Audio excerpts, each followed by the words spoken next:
niya. Pinaagi sa ilang mga sport, ako nang gisuportahan kay para makasurvive ni sa kalisod.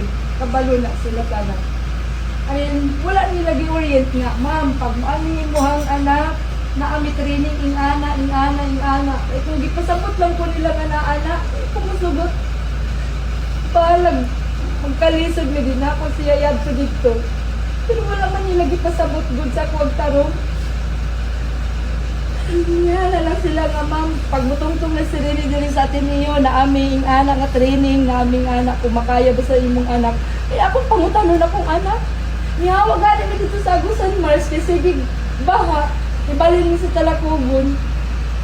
Ay, di ko gusto nga akong anak mo, tumitin siya. Okay. So, inanin nyo lang, larga na mo, aron di mo mabiyan sa flight, pahibawon lang ko di mo, ninyo, isipin siya sa inyo tuloy. Taga-8 number na po.